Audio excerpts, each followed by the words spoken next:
Chapter 4. The brigade was halted in the fringe of a grove. The men crouched among the trees and pointed their restless guns out at the fields. They tried to look beyond the smoke.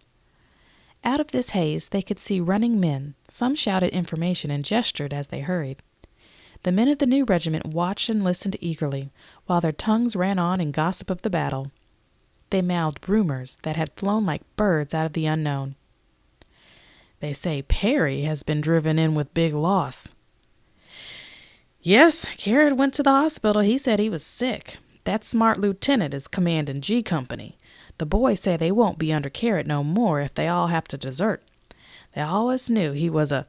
Hannis's battery is took. It ain't either. I saw Hannis's battery off on the left not more than 15 minutes ago. Well, the general, he says he's going to take the whole command of the 304th when we get in the action, and then he says we'll do such fighting as never one regiment done. They say we're catching it over on the left. They say the enemy drive our line in the devil of a swamp and took Hannis's battery. No such thing. Hannis's battery was long here about a minute ago. That young Hasbrook, he makes a good officer. He ain't afraid of nothing. I met one of the 148th Maine boys, and he says his brigade fit the whole rebel army for 4 hours over on the Turnpike Road and killed about 5,000 of them. He says one more such fight as that and the war'll be over. Bill wasn't scared either. No, sir. It wasn't that. Bill ain't a-getting scared easy. He was just mad. That's what he was.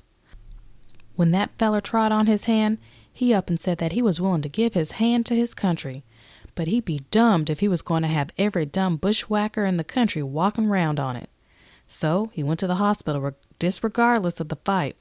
3 fingers was crunched. The darn doctor wanted to amputate him. Bill, he raised a hell of a row, I hear. He's a funny feller. Hear that what the old colonel says, boys. He says he'll shoot the first man what'll turn and run.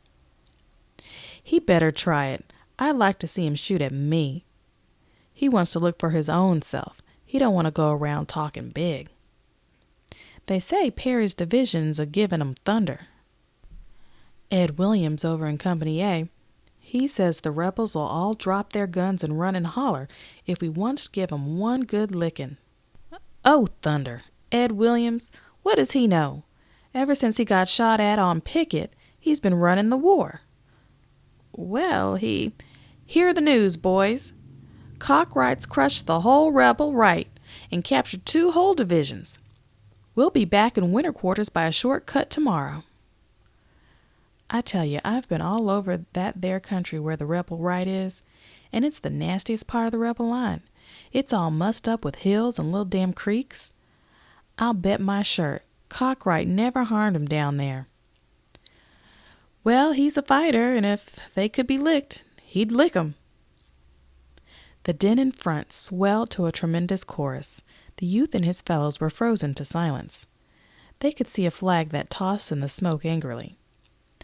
Near it were the blurred and agitated forms of troops. There came a turbulent stream of men across the fields. A battery, changing position at a frantic gallop, scattered the stragglers right and left.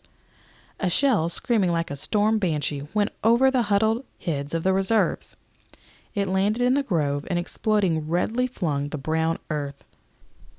There was a little shower of pine needles. Bullets began to whistle among the branches and nip at the trees. Twigs and leaves came sailing down. It was as if 1,000 axes, wee and invisible, were being wielded. Many of the men were constantly dodging and ducking their heads.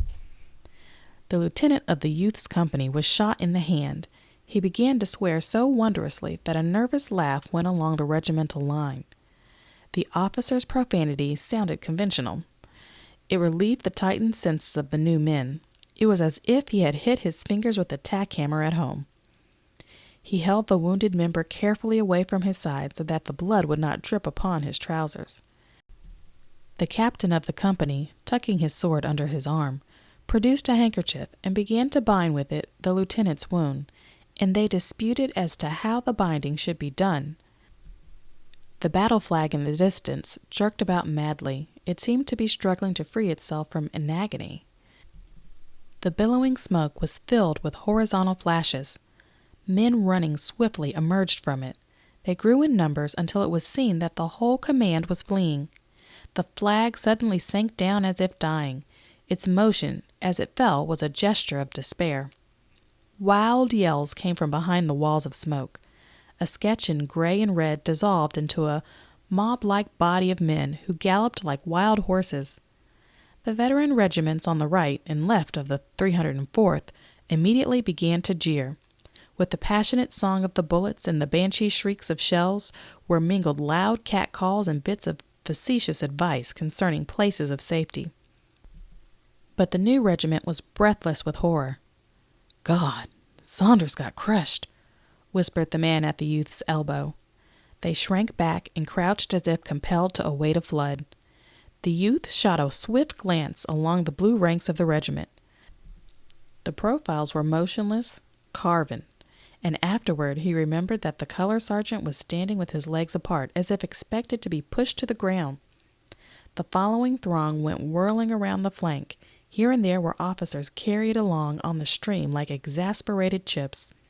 They were striking about them with their swords and with their left fists, punching every head they could reach. They cursed like highwaymen. A mounted officer displayed the furious anger of a spoiled child. He raged with his head, his arms, and his legs. Another, the commander of the brigade, was galloping about bawling. His hat was gone and his clothes were awry. He resembled a man who has come from bed to go to a fire. The hoofs of his horse often threatened the heads of the running men, but they scampered with singular fortune. In this rush they were apparently all deaf and blind. They heeded not the largest and longest of oaths that were thrown at them from all directions. Frequently, over this tumult, could be heard the grim jokes of the critical veterans, but the retreating men apparently were not even conscious of the presence of an audience. The battle reflection that shone for an instant in the faces on the mad current made the youth feel that forceful hands from heaven would not have been able to have held him in place if he could have got intelligent control of his legs. There was an appalling imprint upon these faces. The struggle in the smoke had pictured an exaggeration of itself on the bleached cheeks and in the eyes wild with one desire. The sight of this stampede exerted a flood-like force that seemed able to drag sticks and stones and men from the ground. They of the reserves had to hold on. They grew pale and firm, and red and quaking. The youth achieved one little thought in the midst of this chaos. The composite monster which had caused the other troops to flee had not then appeared. He resolved to get a view of it, and then he thought he might very likely run better than the best of them.